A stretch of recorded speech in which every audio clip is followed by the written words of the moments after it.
Iran's crown prince is speaking out. Prince Reza Pahlavi is leading the opposition against the regime, calling for an Iran free from dictatorship. His plan? Unite opposition forces, cut off the regime's funding, and bring real change to Iran. But the question remains, can the Islamic Republic be toppled from the outside, or will real change have to come from within? Stay tuned for the full interview. Iran pre-revolution in 1979 and the post-revolution Iran is like a completely different country. So can you maybe tell the audience what it stood for prior to 1979 when your father and your grandfather were the rulers for over 5 decades? Pre-revolution, Iran was on track for prosperity, for progress. We have the steady growing economy. People's livelihood was becoming better and better every day as education was becoming more and more a factor that Iranians were able to study abroad, come back to their country and start contributing to the betterment of our country. Iran was an incredible country. Things were very positive back then.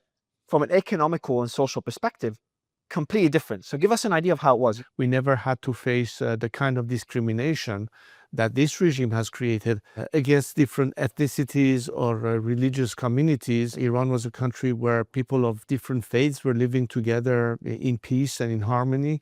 We didn't have issues between Muslims, whether they were Sunnis or Shiites or Christians or Baha'is or Zoroastrians or Jews or what have you. This was as a result of this regime that all of a sudden came in, imposed a singular religious ideology to the detriment of everyone else, and that started the whole process of discrimination. How could a society take such a stark difference from being secular in many ways, aligned with the West, to being in probably one of the top 5 enemies of the West, and a lot more authoritarian and obviously not secular anymore?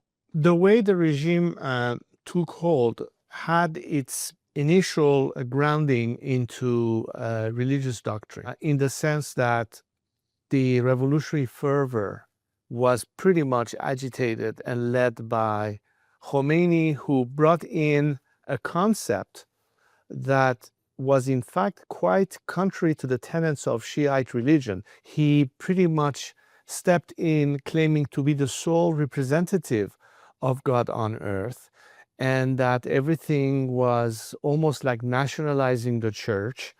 And at the time, there were multiple numbers of higher clerics at the rank of Ayatollah, which is the highest that you can achieve.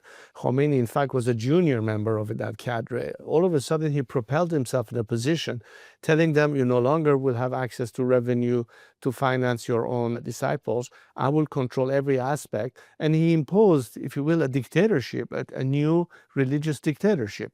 Coupled with that, elements who facilitated the stabilization of the regime created an entity outside of the traditional professional army in the name of the Iranian Revolutionary Guards. And the whole purpose of the Iranian Revolutionary Guards was to counter the military as an instrument to keep the regime safe from any potential coup against it by the regular army.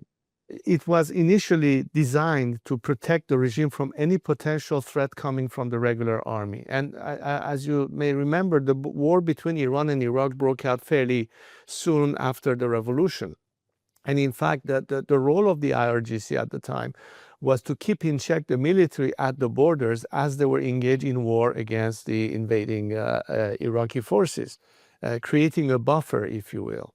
And the whole strategy of the regime from the very beginning, and in fact, let's not forget that in 1982, when Iran had reclaimed most of the territories that were invaded by the Iraqi army, Saddam Hussein, and in fact, as a matter of a United Nations resolution, was willing to repay Iran for the war damages caused as a result of his aggression. Khomeini rejected that. He said, we have to keep on fighting and we will ultimately conquer Jerusalem via Karbala. His whole idea, again, was the ideology of continuing the conflict well beyond what it was intended, because he knew that peace would be much more costly to him. So the regime, in a way, bought time. In the meantime, the IRGC became more and more involved in getting more control of the Iranian economy. It became, in fact, a ruling mafia The IRGC has been the instrument to keep the regime in power by using maximum repression against our own citizens at home while carrying a policy of aggression abroad via its proxies like Hezbollah or Hamas, and beyond even the Middle East all the way to Latin America. The reason I'm saying this is because if you ask me why this regime has been able to stay in power, it's been mostly as a result of sheer intimidation and terror and suppression of its own citizenry. It had the means and the might to do it. However, in the course of 40 years, the regime's claim to whatever it is that it was doing became more and more atrophied to a point that is now completely delegitimized in the eye of the Iranian people. It's still holding on to power because of the fact that it still maintains an instrument of repression, but people are still revolting against it. There's an outside element that is needed that can equal the playing field for the Iranian people. And that's the discourse I have with the international community, particularly the free world.